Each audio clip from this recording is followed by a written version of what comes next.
भाभी तो दरवाजे पर ही खड़ी हैं। भैया ने तो फिर भी मोटी शेरवानी पहनी है, पर भाभी ने तो कुछ नहीं डाल रखा।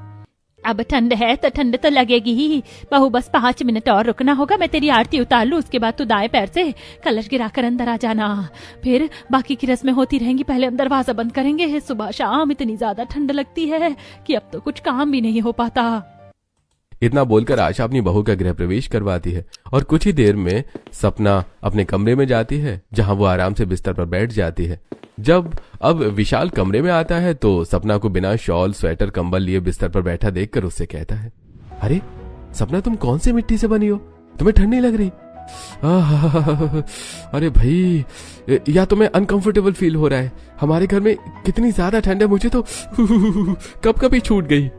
आप लोगों को कितनी ज्यादा ठंड लग रही है? इतनी ठंड तो है भी नहीं। यही मौसम तो अच्छा लगता है, जब ना तो ठंड होती है और ना ही गर्मी। खैर, मैं बहुत थक गई हूँ, मैं सोने जा रही हूँ।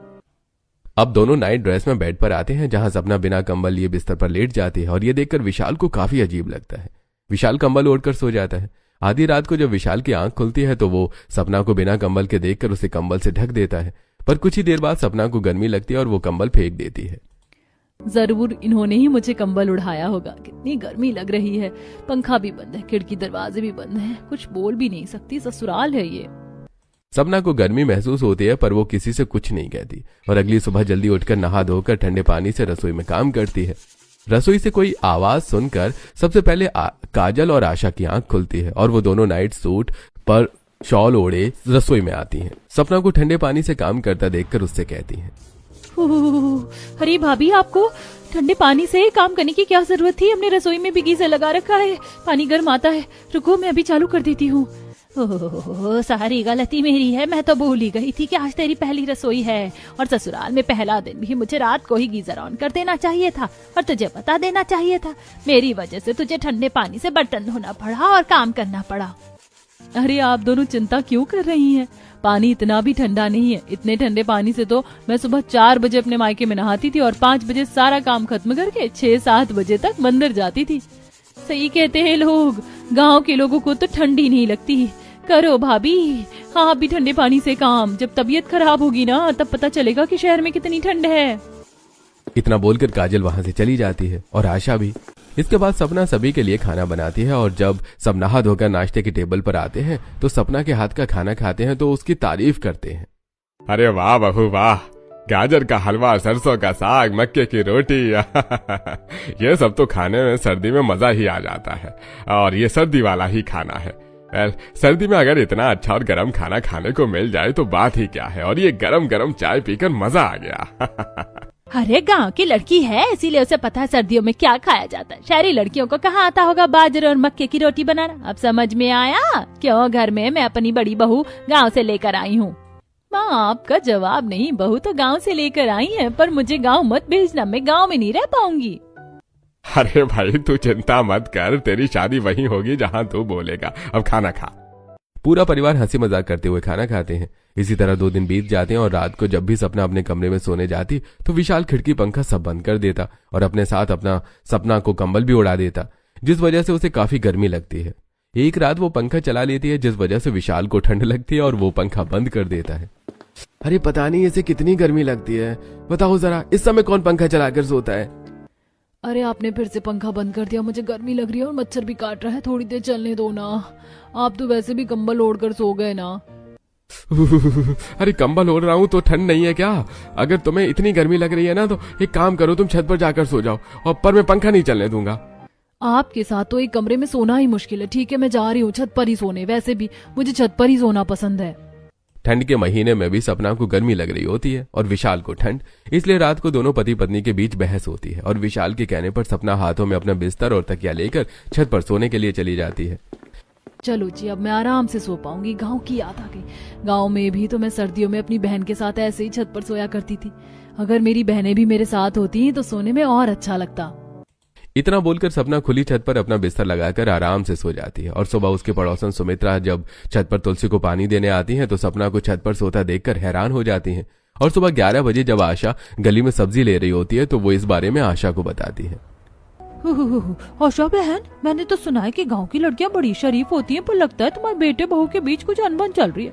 पता इतनी रात को तुम्हारी बहू बिना कंबल चादर के खुली छत में सो रही थी। उसे कितनी ठंडी लग रही होगी। अपने बेटे से बात करो, ऐसा ना क्या करे, वो ठंड का मौसम है। क्या मेरी बहू रात को ठंड में छत पर सोई? मैं बात करती हूँ। अपनी पड़ोसन की बात सुनकर आशा सदमे में पड़ जाती है और अब उसके दिमाग में अपने छोटे बेटे की शादी का भी ख्याल आता है और रात को खाना खाते हुए वो सबसे कहती है, बहू, मुझे नहीं पता तुम दोनों के बीच क्या हुआ। अभी तुम्हारी नई नई शादी हुई है, शादी को सिर्फ 10 ही दिन हुए हैं और अभी से तुम दोनों में इतनी दूरियां आ गई कि इतनी ठंड में तुम छत पर जाकर सोई थी। सुमित्रा बहन बता रही थी मुझे। सोचो हमारी क्या इज्जत रह जाएगी। सुनिए जी, घर के हालात सही नहीं चल रहे, दिवाकर की भी शादी करवा देते हैं।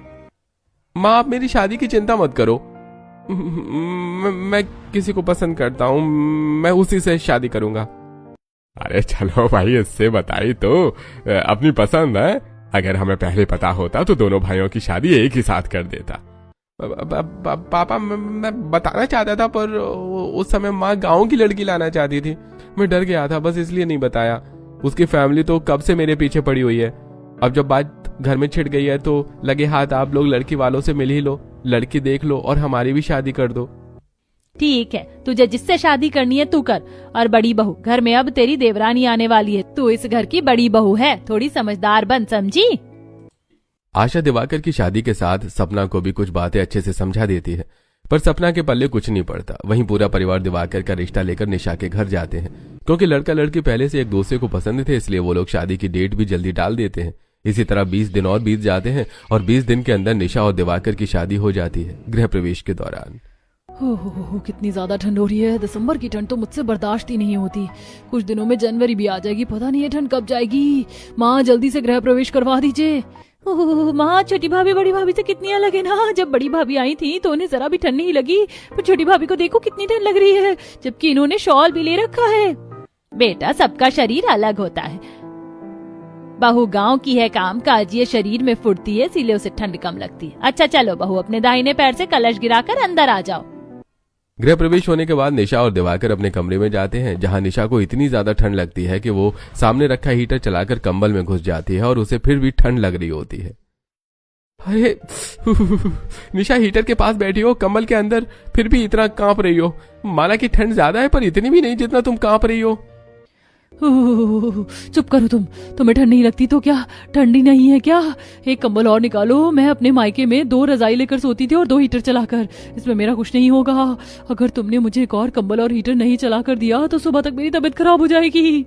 अरे अरे अरे, तुम्हें बीमार होने की जरूरत नहीं है। मैं अभी एक और कंबल निकाल देता हूँ और हीटर भी, पर तुम हीटर अपनी तरफ चलाकर सोना और दोनों कंबल भी तुम ही ओढ़ना, क्योंकि मुझे इतनी गर्मी बर्दाश्त नहीं होगी।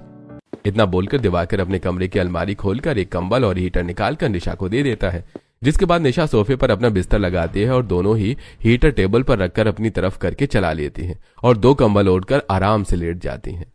अगर तुम्हें अभी भी ठंड लगे तो मुझे बता देना, मैं तुम्हारे पास आ जाऊंगी कंबल लेकर और हीटर भी तुम्हारी तरफ कर दूंगी। अब जाकर मुझे थोड़ी सी राहत मिल रही है। जहां निशा ठंड से परेशान होकर 2 हीटर और 2 कंबल ओढ़कर सोती है, तो वहीं कंबल ओढ़ने की वजह से सपना को पसीना आने लगता है। सुनो जी, ये कंबल मुझ पर मत डालो, अपने पास ही रखो, मुझे गर्मी लग रही है। ना पंखा चलाने देते हो, ना ही बाहर जाने देते हो। कहीं ऐसा ना हो गर्मी से मैं परेशान हो जाऊं। यार सपना, मैंने तुम्हें कब रोका है? मैं तो कहता हूँ छत पर जाकर सो जाओ, मेरी नींद खराब मत करो। तुम्हें घर में रहना होता है, पर मुझे तो ऑफिस जाना होता है ना।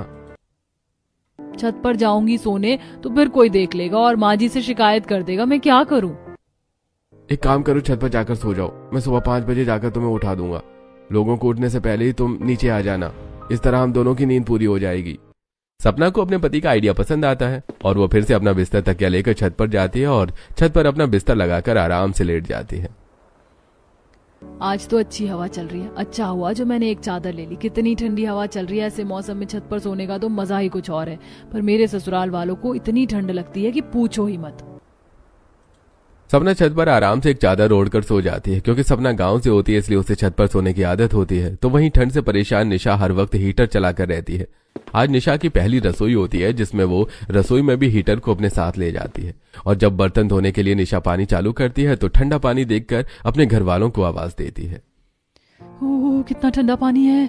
ये लोग कैसे काम करते हैं। माँ जी, काजल, जेठानी जी, जल्दी से रसोई में आओ। क्या हुआ भाभी, इतनी ठंड में क्यों हमें बुला रही हो? और ये क्या 6 बज गए हैं, अभी तक आपने अपनी पहली रसोई के लिए खाना बनाना भी शुरू नहीं किया। और ये रसोई में हीटर क्या कर रहा है? माँ जी, रसोई में हीटर मैं लेकर आई हूँ। ठंड देख रही हैं आप कितनी ज्यादा है और पानी कितना ठंडा है। रसोई में जो गीजर लगा है वो खराब है क्या? माँ जी देखिए, आपकी शहरी बहू, इसे कितनी ठंड लग रही है। ये तो रसोई में हीटर लेकर आ गई। पानी इतना भी ठंडा नहीं है। इतने ठंडे पानी से तो हम लोग नहाते हैं। दीदी, आपके लिए पानी गर्म होगा पर मेरे लिए ठंडा है। माँ जी, मुझे बहुत ठंड लग रही है। मैं दोपहर में अपनी पहली रसोई करूंगी। इस ठंडे पानी को छूकर तो मुझे बुखार ही चढ़ जाएगा। सपना बहू, ये सब क्या है? मैंने तुझे कितनी बार बोला है, दिसंबर का महीना चल रहा है, ठंड आ चुकी है। अगर तेरी तबीयत खराब हो गई तो इसका जिम्मेदार कौन होगा? और बहू, तुम्हें इतनी ठंड तो बर्दाश्त करनी ही पड़ेगी। अब तुम जहाँ जाओगी वहाँ हम हीटर तो नहीं लगवा सकते। आशा अपनी दोनों बहुओं से परेशान होकर उन्हें अच्छे से सुनाकर रसोई से चली जाती है। वहीं निशा भी हीटर लेकर अपने कमरे में बैठ जाती है और सारे दिन कमरे में ही रहती है। उसके बाद सपना घर के सारे काम करती है और खाना बनाती है और उसे फिर भी ठंड नहीं लगती। जब सब खाने के लिए आते हैं तो उस वक्त भी निशा हीटर अपने पास रखकर जलाती है और कंबल ओढ़कर खाने के लिए बैठती है। निशा, ये सब क्या है? ठंड ज्यादा है पर इतनी भी ठंड नहीं है कि तुम खुद को कंबल में लपेट लो और हीटर के साथ घूमो। पता नहीं आजकल की लड़कियों को क्या ही हो गया है। गांव की लड़कियों को ठंडी नहीं लगती, वो ठंड में भी छत पर सोती हैं और शहरी लड़कियों के हाथ से हीटर ही नहीं छूटता। अरे विशाल, तू कहना क्या चाहता है? इसका मतलब बड़ी बहू अब भी छत पर सोती है? बड़ी बहू, ये सब क्या है? नहीं पापा जी, अब रात को मुझे भी ठंड लगती है, मैं छत पर नहीं सोती। ये पुरानी बातें कर रहे हैं। क्यों जी, आप पुरानी बातें कर रहे हैं ना? सपना झूठ बोलकर खुद को बचा तो लेती है पर उसका झूठ ज्यादा दिनों तक नहीं चलता। घर वाले निशा के हर वक्त हीटर चलाकर सोने से परेशान थे। वहीं सपना रात होते ही सबके सोने के बाद अपना बिस्तर लेकर छत पर चली जाती है। ऐसी एक रात जब वो छत पर सो रही होती है तो उसका एक पड़ोसी परिवार जो रात में लेट सोता था छत पर आग जलाकर बैठा होता है और सपना को छत पर सोता देखकर वो लोग आपस में बात करते हैं। अरे भैया, छत पर शायद विनोद भाई साहब की बड़ी बहू सो रही है। हैं? पर ये क्या, वो छत पर क्यों सो रही है? क्या पता जी क्यों सो रही है। अब दूसरों के घर में हमें क्या पता। एक दिन सुमित्रा बहन बता रही थी, उसने भी देखा था। मुझे तो कुछ गड़बड़ लगती है। आशा बहन इतनी अच्छी बनती फिरती हैं पर लगता है बेचारी गांव की बहू पर अत्याचार करती हैं। नहीं माँ, मुझे नहीं लगता। आशा आंटी ने घर में सबसे लड़ाई की थी गांव की बहू लाने के लिए। वो अपनी बहू के साथ ऐसा नहीं कर सकती। मैं कल आंटी से बात करूंगी। जब सपना आराम से चद्दर ओढ़कर खुली छत पर सो रही होती है तो उसके पड़ोसी उसे सोता देखकर काफी हैरान होते हैं। अगली सुबह जब आशा अपनी पड़ोसन के साथ बाजार जाती है तो सीमा और करिश्मा आशा से कहती हैं, आंटी, आपको तो पता है मेरे पापा चपरासी का काम करते हैं, इसीलिए वो 11-12 बजे रात को आते हैं। और ठंड इतनी ज्यादा हो रखी है कि हम रात को छत पर आग जलाते हैं। आपको पता है कल रात को जब हम आग जला रहे थे तो हमने सपना भाभी को छत पर सोते देखा। कुछ बात हुई है क्या? वरना इतनी ठंड में तो कोई छत पर नहीं सोता। अरे नहीं बेटा, बात क्या होगी, दोनों पति पत्नी में कहा सुनी हो गई होगी। मेरी बड़ी बहू की आदत है नाराज होकर छत पर सोने की, पर मेरा बेटा जाकर उसे मना लेता है। तो बस कुछ देर ही छत पर सोने के लिए गई होगी, उसकी आंख भी नहीं लगी होगी। उससे पहले मेरा बेटा आ गया होगा उसे मनाने के लिए। फिर तो अच्छी बात है बहन, वरना हम लोग तो डर ही गए थे। आशा सीमा और करिश्मा से झूठ तो कह देती है पर खुद परेशान हो जाती है। जब वो घर आती है तो देखती है कि दोपहर को भी उनकी छोटी बहू 2 हीटर और 2 कंबल ओढ़कर सो रही है, जबकि उनकी बड़ी बहू बिना शॉल स्वेटर पहने अकेले घर के सारे काम कर रही है। मैं क्या करूं, एक बहू कुछ करती नहीं, उसे इतनी ठंड लगती कि हर वक्त हीटर चलाकर सोती है, और दूसरी बहू ऐसी है जो इस ठंड में भी छत पर सोना पसंद करती है, जिसकी वजह से लोग मुझे ताने देने की कोशिश करते हैं। क्या करूं, कैसे सुधारूं दोनों बहुओं को? छोटी बहू उठो, बाहर अच्छी धूप निकली है, धूप में जाकर बैठो, हीटर बंद करो। हर वक्त हीटर के पास सोना सेहत के लिए अच्छा नहीं होता। अपनी जेठानी को देखो कैसे वो इस ठंड में भी काम कर रही है। अगर काम नहीं करोगी तो ऐसे ही ठंड लगेगी। माँ जी, दीदी और मुझ में बहुत फर्क है, आपको नहीं पता, पर ठंड की वजह से मैं कॉलेज भी नहीं जाती थी। और दीदी का क्या है, जो ठंड में छत पर सो सकती है वो क्या काम नहीं कर सकती? निशा की बात सुनकर आशा को बहुत गुस्सा आता है और वो अपने कमरे में चली जाती है। रात को जब विनोद घर आता है तो पूरे परिवार के साथ चाय पीते हुए वो सबसे कहता है, जहां छोटी बहू अब भी 2 हीटर चलाकर बैठी थी। आशा, तुम्हारे भाई का फोन आया था, तुम्हारे भतीजे का रिश्ता लग गया है, हम सबको शादी में जाना है। 20 जनवरी की शादी है। मैं सोच रहा हूँ कि 15 तारीख तक हम सब गाँव चले जाएं। आज 10 तारीख हो गई है। क्या? गांव? ना बाबा ना, मैं इतनी ठंड में कहीं नहीं जाने वाली। रास्ते में तो मैं हीटर भी नहीं चला पाऊंगी और बिना हीटर के तो मुझे नींद ही नहीं आती। तुम्हें नहीं जाना तुम मत जाओ, पर मैं तो जाऊंगी। तुम शहरी हो, तुम्हें शहर पसंद होगा, पर मैं गांव की रहने वाली हूँ। माँ जी मुझे तो गांव जाना है, मेरी तो जन्मभूमि ही मेरा गांव है। निशा तुम फिक्र मत करो, हम अपनी गाड़ी करके जाएंगे। उसमें सपना को बिल्कुल गर्मी नहीं लगेगी और तुम अपना दोनों हीटर भी लेकर चलना। अब खुश? बस करो तुम लोग, मैं तो अपनी दोनों बहुओं से परेशान हूँ। एक शहरी बहू जिसे इतनी ठंड लगती है, हर वक्त हीटर लेकर घूमती रहती है, लोग देखेंगे तो क्या सोचेंगे। और बड़ी बहू तुम, बिना बोले छत पर सोने मत चली जाना। आस पड़ोस के लोग तो बातें बनाते ही हैं। गांव में भी मेरी नाक मत कटवा देना। तुम्हें क्या लगता है तुम चुप चुप कर अपनी मनमानी करोगी और किसी को पता नहीं चलेगा? निशा के मना करने के बाद भी सभी घर वाले गांव जाने की तैयारी करने लगते हैं और 15 तारीख को गांव जाते हैं। गांव में कदम रखते ही निशा को इतनी ज्यादा ठंड लगती है कि वो घर आते ही बैग से 2 स्वेटर, शॉल और हीटर निकालकर कंबल में बैठ जाती है। वहीं सपना को भी अब ठंड लगती है और जब निशा हीटर चलाकर बैठी होती है तो वो भी उसके बगल में आकर बैठ जाती है। अरे आपको तो ठंड में ठंडे पानी से काम करने की आदत है और छत पर सोने की, फिर आप मेरे बगल में आकर क्यों बैठ गई हीटर के पास? मुझे तुम्हारी तरह ओवर एक्टिंग करने की आदत नहीं है। जब ठंड होती है तो मुझे भी ठंड लगती है। गांव में शहर से ज्यादा ठंड है। और छत पर सोने की बात, शादी का घर है, मेहमान ज्यादा हैं, कुछ लोगों को तो छत पर सोना ही पड़ेगा। और मुझे तो छत पर सोने की आदत है, मैं तो आराम से सोऊंगी। अगर तुम दोनों की बहस खत्म हो गई हो तो हम सामान घर में रखें। इतना बोलकर आशा सामान रखती है और देखते ही देखते शाम हो जाती है और सोने की जगह बनाई जाती है। एक कमरा था जिसमें कोई बेड नहीं था। सबके सोने का इंतजाम नीचे फर्श पर गद्दा डालकर कर दिया जाता है और रजाई रखी होती है। आशा बेटा, घर में मेहमान ज्यादा है, एक कमरे में सारी औरतें हैं और दूसरे कमरे में घर के सारे मर्द सो जाओ। नानी जी, इतनी कम जगह में मुझे घुटन होगी, मैं छत पर सोने चली। वैसे भी ठंड में छत पर सोने का मजा ही कुछ और है।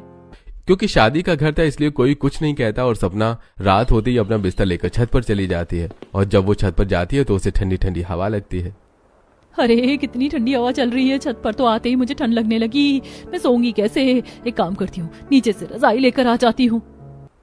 इतना बोलकर जब सपना नीचे आती है तो वो देखती है कि निशा दोनों हीटर और 2 रजाई लेकर खुद लेट गई है और घर के आदमियों को एक हीटर तक नहीं दे रही है।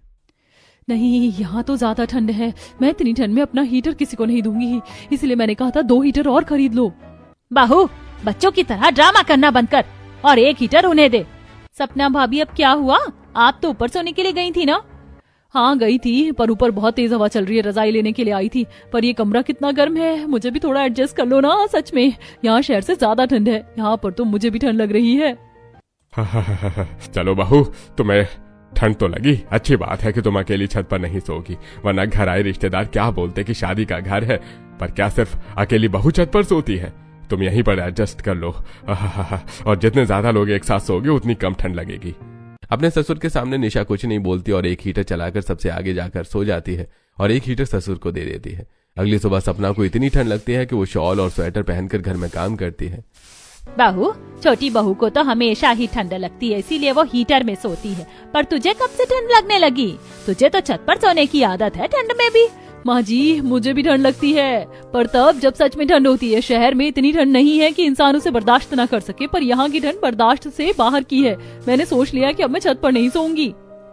सपना तो गांव जाकर बदल जाती है, पर निशा का कुछ नहीं होता और इसी तरह कुछ महीने बीत जाते हैं। अब सर्दियां कम होने लगती हैं, जिस वजह से निशा भी हीटर चलाना बंद कर देती है और घर वालों के साथ काम पर लग जाती है। लिविंग हॉल में सास और दोनों बहुएं चाय पीते हुए।